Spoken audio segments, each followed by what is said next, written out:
മിശിഹായിൽ പ്രിയമുള്ള സഹോദരീ സഹോദരന്മാരെ, പ്രിയമക്കളെ, ഈ പ്രഭാതത്തിൽ വിശുദ്ധ യോഹന്നാൻ അറിയിച്ച നമ്മുടെ കർത്താവ് ശംസിയുടെ പരിശുദ്ധ സുവിശേഷം 14-ാം അധ്യായം 6-ാമത്തെ വാക്യം നമുക്ക് ധ്യാനിക്കാം. Saint John's gospel chapter 14:6. വഴിയും സത്യവും ജീവനും ഞാനാണ്, എന്നിലൂടെ അല്ലാതെ ആരും പിതാവിന്റെ അടുത്തേക്ക് വരുന്നില്ല. കൽക്കട്ട ഹൈക്കോടതിയിലെ പ്രധാന ജസ്റ്റിസായി നിയമിതനായ അശുതോഷ് മുഖർജി ഒരിക്കൽ ട്രെയിനിൽ യാത്ര ചെയ്യുകയായിരുന്നു. ഇന്ത്യക്കാരോട് പരമപുച്ഛമായിരുന്ന ഒരു വിദേശിയായിരുന്നു അദ്ദേഹത്തിന്റെ സഹയാത്രികൻ.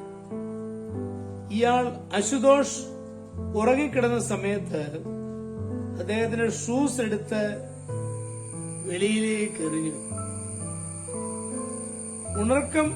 ഉറക്കമുണർന്ന അശുതോഷ് തന്റെ ഷൂസിനു വേണ്ടി അവിടെ മുഴുവൻ തിരിഞ്ഞു. അപ്പോഴാണ് തനിക്കെതിരെയുള്ള ബർത്തിൽ ഉറങ്ങിക്കിടക്കുന്ന വിദേശിയെ കാണുന്നത്. ഷൂസ് അയാൾ പുറത്തേക്ക് എറിഞ്ഞുവെന്ന് യാത്രക്കാരിൽ നിന്നും അശുതോഷ് മനസ്സിലാക്കി.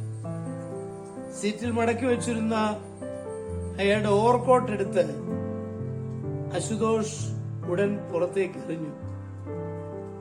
വിദേശി ഉറക്കമുണർന്നപ്പോൾ ആദ്യം നോക്കിയത് തന്റെ ഓവർകോട്ടായിരുന്നു. യഥാസ്ഥാനത്ത് അത് കാണാതെ വന്നപ്പോൾ അയാൾ ദേഷ്യത്തോടെ മുഖർജിയോട് കയർത്തു. എന്റെ ഓവർകോട്ട് എവിടെ?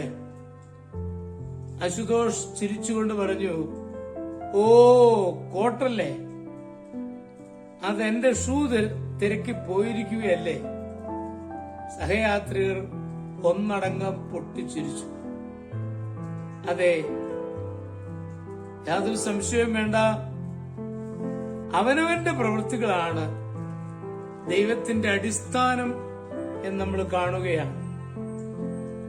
തമ്പുരാന്റെ ആ വഴിയും സത്യവും ജീവനും അത് നമ്മളിലൂടെ ജീവിക്കുമ്പോഴാണ് നമുക്ക് യഥാർത്ഥ ദൈവോന്മുഖത കൈവരിക. അതിനെ വിട്ട് ഒരു പ്രവൃത്തിയും നമ്മുടെ ഭാഗത്തുണ്ടാവാതിരിക്കുവാൻ നമുക്ക് ശ്രദ്ധിക്കാം.